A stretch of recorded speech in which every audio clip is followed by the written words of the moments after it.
A Drink with Death by Kevin Pettway. Narrated by Christopher C. Kelly.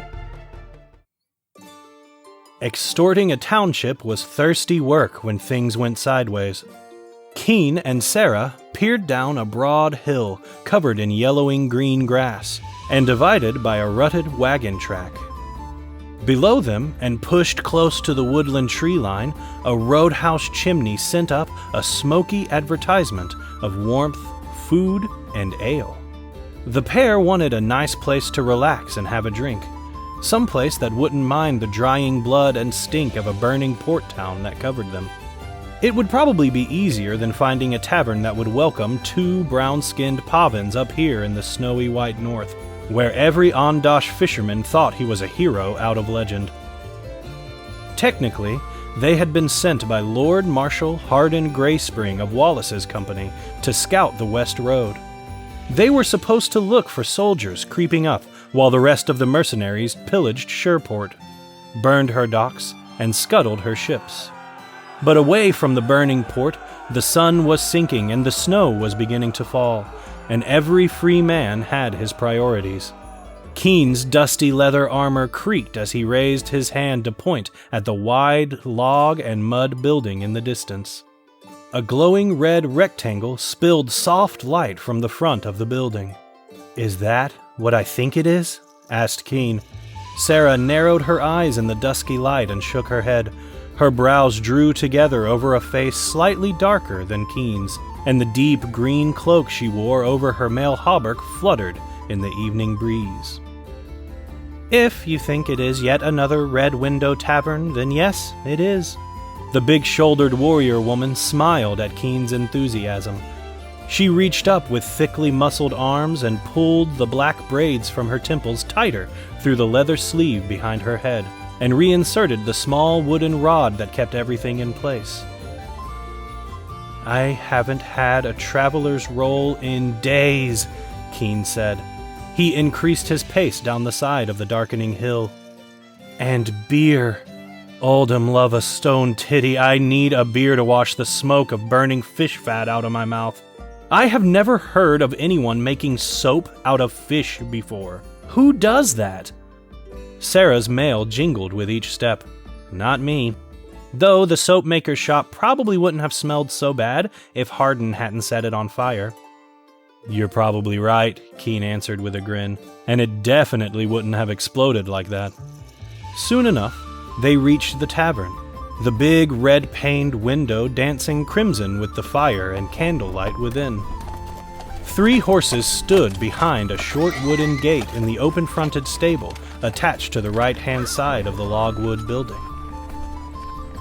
"You're certain they can't have heard about Shereport, right?" asked Sarah, as she rattled her broadsword in its scabbard. "How could they possibly?" answered Keen. "We are the first ones out of town. On this road, anyway.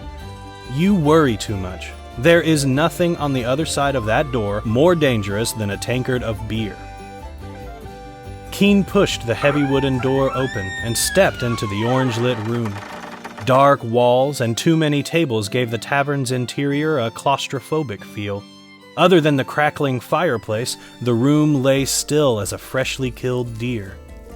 The smell of recent death and stale beer rose to greet them. Keen brought an arm up to his nose and sniffed it.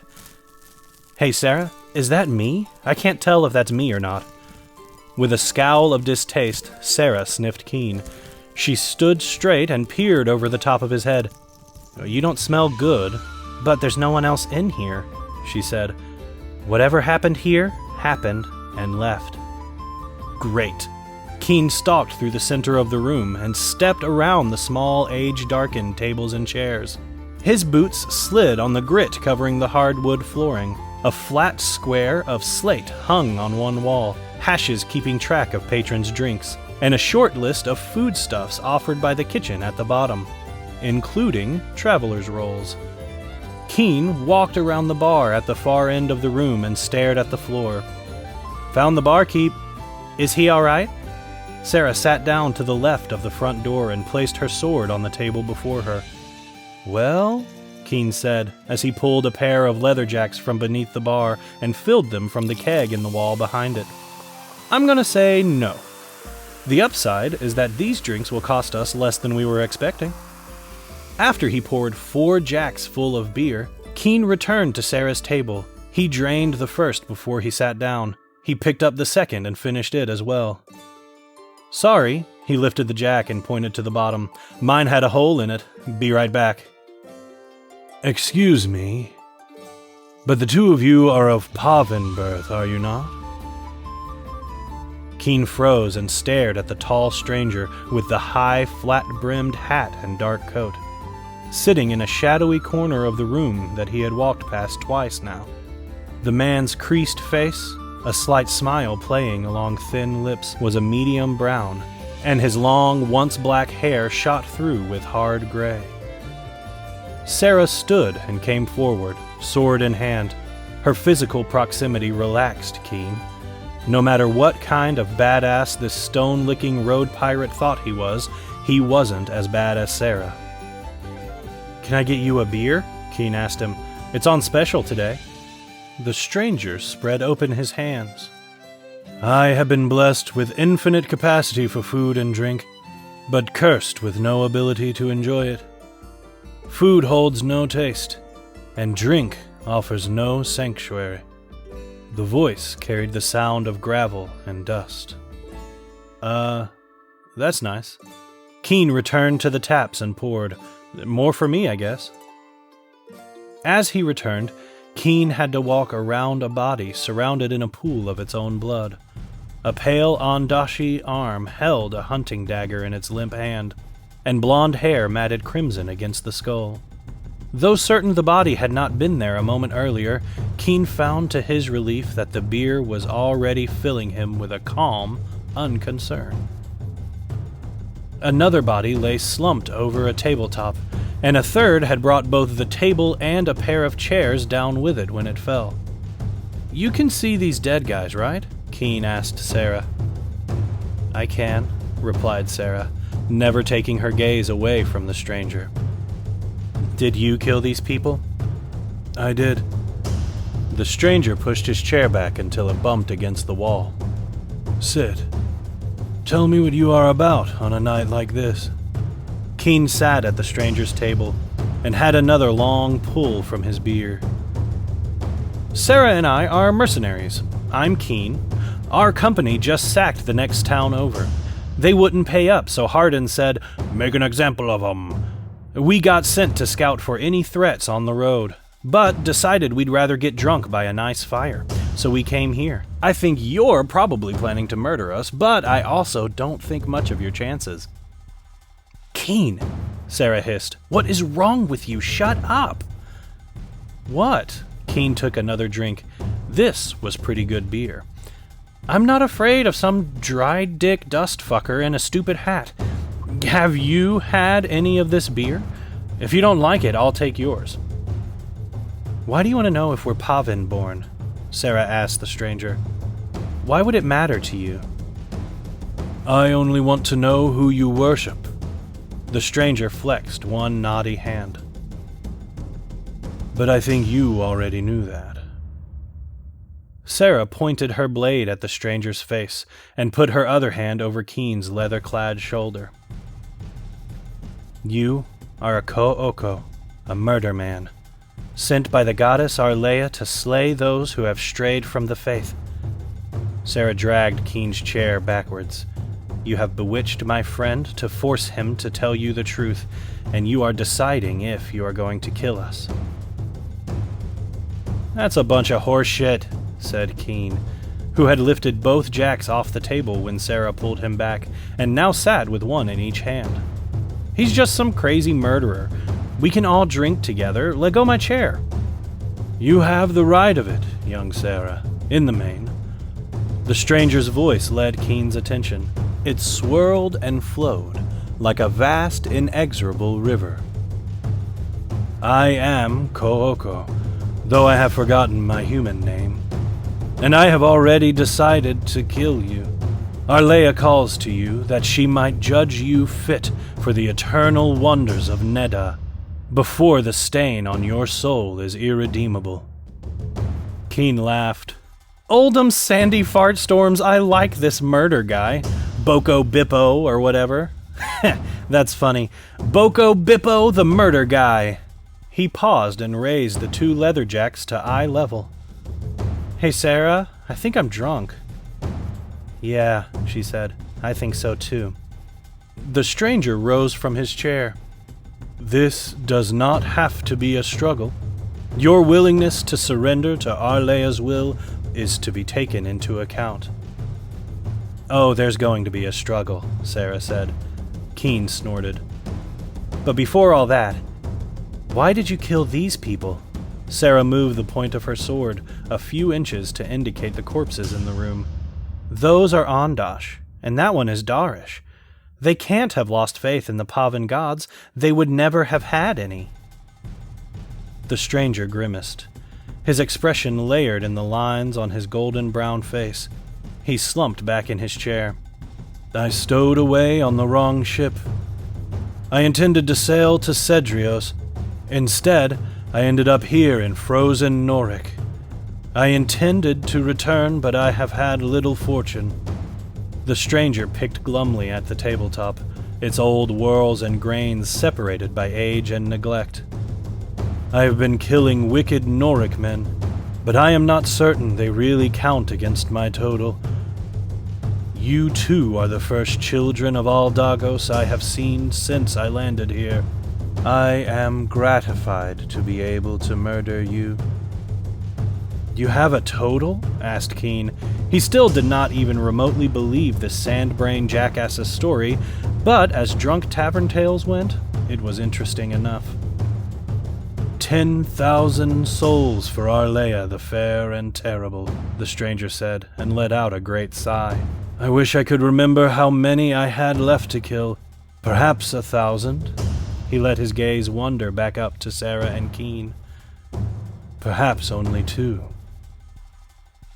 "How do you know you didn't finish 20 years ago and you've just been running around wasting your time?" Keen reached behind himself and put one of his beers on the next table over. The stranger looked momentarily stricken. "We are not bad people," Sarah said, and lowered her blade. "True, we have done bad things, even some horrible things, but we have been led by a true villain, Hardin Greyspring. He has just committed a great evil and is at least part Pavan himself." "He's about a mile that way." Keen jerked a thumb over his shoulder and spilled beer on his armor. The stranger inclined his head toward Keen and furrowed his brow. "Hardin's a snake-fucking swindler," Keen said, "but Sarah and I were rotten kids before we ever met him.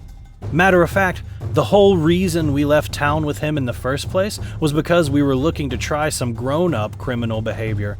Picking pockets and grifting rubes was just kid stuff." "Will you please be quiet?" shouted Sarah. "I am trying to save our lives here."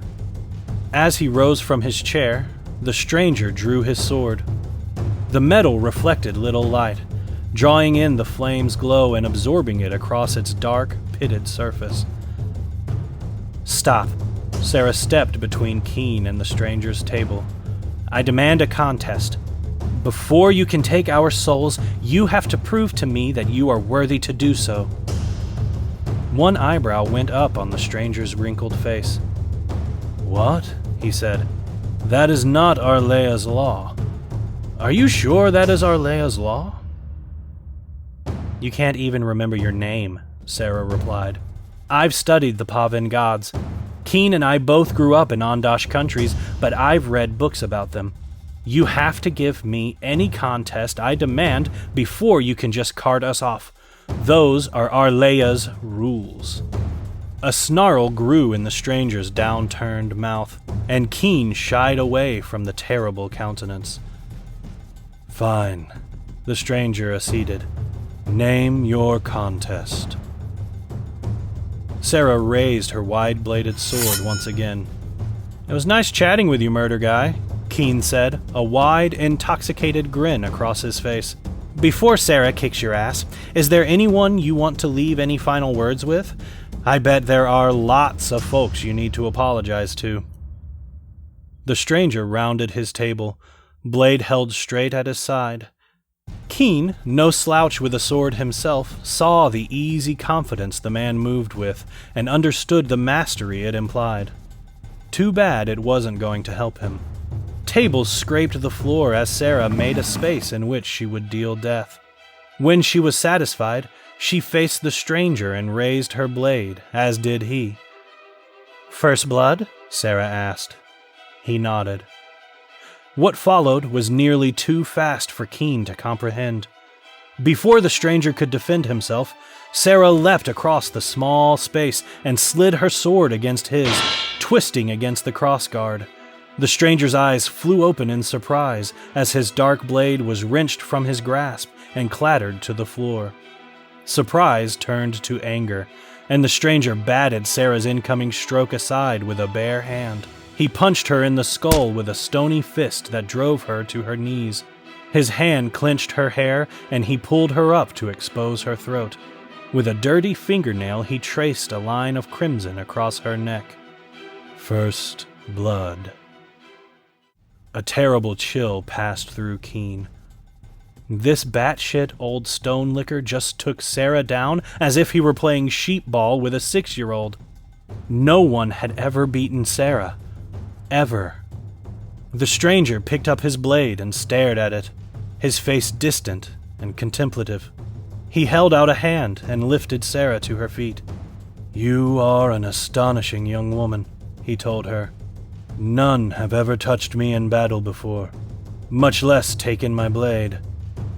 But you have lost. Which of you wishes to die first?" Keen realized both of his leather jacks were empty. He couldn't think well, but any delay was welcome. "I'm dry here. You mind if I get a quick refill before I get murdered?" At the stranger's nod, Keen stood and wobbled to the bar. Something else was wrong with him. He should not be this drunk, and he was definitely going to piss himself when he got killed. "You sure I can't pour you one too?" asked Keen.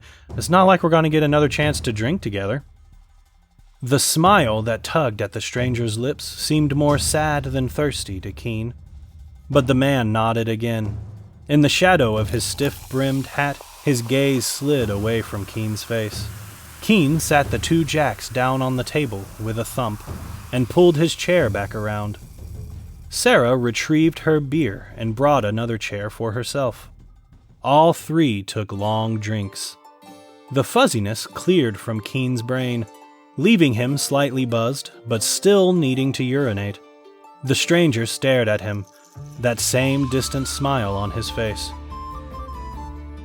"So what kind of life is just wandering the 13 kingdoms murdering people?" Keen asked. "It sounds lonely." "I might ask you the same question." The stranger pushed his leather jack away, half-filled. "Is that not what brought the 2 of you to me?" Sarah wiped the beaded string of blood off of her throat. "Kinda," Keen said.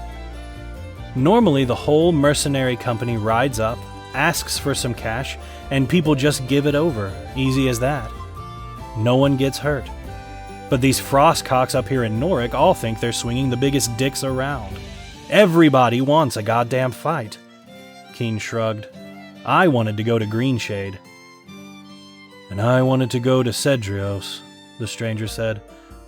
"But if my life is proof of anything, it is that no man receives everything he wants." "You don't have to do this," Sarah said over the top of her jack. "You don't even want to. I can see it in your eyes." Keen saw the same, but he also saw something else. Whatever insanity motivated this man, he would sacrifice anything required of him to see it through. "I do not," the stranger said, lifting his sword and placing it on the table in front of him.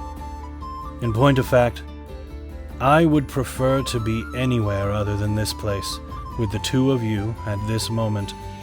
I no longer find any gratifications in your death, no matter how much closer they may bring me to my goal." He stood and lifted the blade. Inexorable. Inevitable. It is time. Sarah sighed, stood, and withdrew her own sword once more. No matter how hopeless things looked, she was not the type to go out on her knees. They raised their swords for the final time. Hang on there! Keen stood and interposed himself between the two warriors. He faced the stranger. For the record, I still don't buy you being some mythological murder guy. I figure you're just some sad, old, lonely soldier who cracked his brain eating sun sand. Even still, you gotta play by your own rules, right? A frown creased the stranger's face. The rules of my existence determine my actions. I cannot but abide by their dictates. Keen grinned wide. Then you still got one challenge left, don't you? Can't take us unless you can beat me too, right? The stranger's frown deepened. He glanced at Sarah, who lifted her shoulders and turned her head to one side. I'd think so, she said. The dark blade twirled in the air, and the stranger drove it deep into the old table. I do not wish to kill you, but I am weary of your prevarications. Choose the contest and let me get on with my cursed contract. Unprepared for his gambit to succeed, Keen's mind raced to think of anything he might be able to defeat the stranger at. He came up with nothing. Before you choose, be aware that I have been gifted by our Leia with the ability to best any mortal in any form of combat, game, musical instrument, riddles, poetry, and all other forms of competition. I take your challenge, but the conclusion is already fated, and I may not do less than my utmost. Might have mentioned that before I challenged you to a sword fight, Sarah muttered. With a sweaty hand against his face and cold water rushing through his guts, Keen took a slow walk away from the table. He found himself in front of the slate hanging from the back wall. There were 3 names there, each with a number of hash marks next to them. A bit of chalk hung from a nail above the slate. Keen's breath quickened. This was the dumbest idea he had ever had, and that encompassed a wide and lengthy volume of stupidity. A twang rang out as Keen snatched the chalk off of its string, and he spun about, kicking and throwing the tavern furniture to either side. He lengthened the space that Sarah created for her contest all the way to the front door, then turned again and drew a line on the floorboards. With his toes against the line, Keen opened the front of his leather pants. "What are you doing?" Sarah whispered across the room. Keen reached in, withdrew his cock, pointed it at the opposite wall, adjusted his angle, and bore down with all his might. The stream flew over the floor, over an upturned table, and drenched the far wall with a satisfying splatter that hit everything anywhere close by. "Oh, yuck," Sarah said, hopping away and inspecting her pants legs and boots. Relieved, Keen gave a great sigh and put away his cock. "Your turn." The stranger stared at Keen, face slack. "What's the matter?" Keen said. "Did you forget to load up any piss with all your infinite capacity to drink and no reason to enjoy it? Well gone dry?" A small shriek sounded from the old wood when the stranger yanked his blade out of the table and sheathed it at his hip. His face came up, and Keen was surprised to find no anger there. "I concede," the stranger said. "I am not worthy to take your souls." Keen howled his joy and flung both arms into the air. Sarah laughed, her eyes rimmed red. Even the stranger smiled, relief plain on his weathered face. "Still not worth it," Sarah said, pulling her cloak aside to show the dark drops on her linen pants legs. "I would take my leave of this place now," the stranger said. "Not enough pavans, and too many wily young cutthroats. If you could point me in the direction of the nearest port town, I will be out of your lives forever." "That might be an issue," Sarah said. "Remember the next town over I mentioned before?" asked Keen. "That was the nearest port town for days. We kinda burned it down."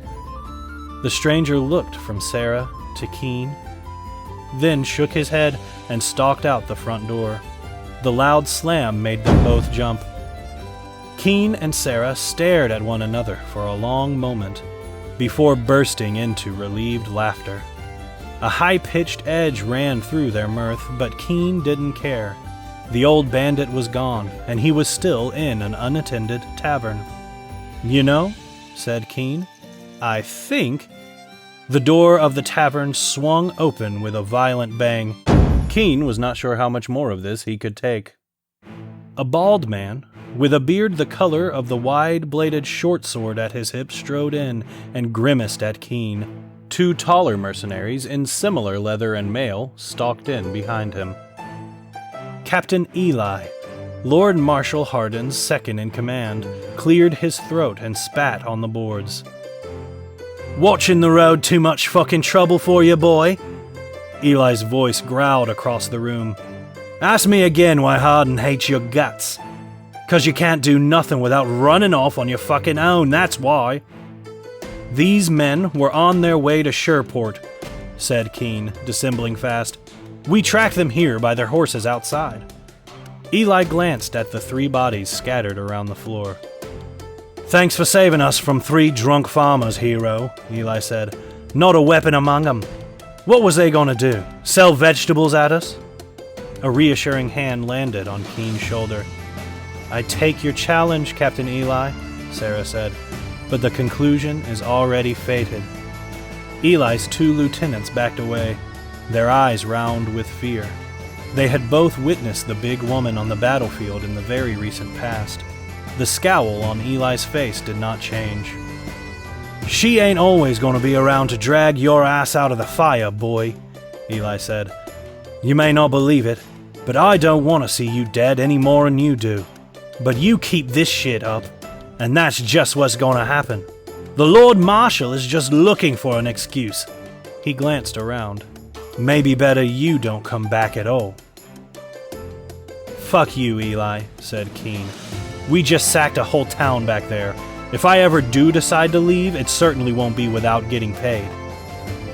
"Don't say I didn't warn you." Eli spun and exited the tavern, his 2 men close behind. Sarah went back to their table and drained off her leather jack. She nodded at Keen. "Yeah," he said, "we gotta get the hell out of here. This tavern is way too goddamn exciting a place to get drunk in. I hate to say it, but it might be easier to just do our jobs." "Really?" Sarah asked. "Are you feeling all right?" "I'm fine." Keen took in the room, raised his arms, and let them drop back down to his sides. "It's just that I really wanted some traveler's rolls, and everyone who might cook them is dead. It's depressing enough to make me want to work." With a smile, Sarah walked back to Keen and patted him on the back. "Don't worry," she said. "I'm sure it'll pass."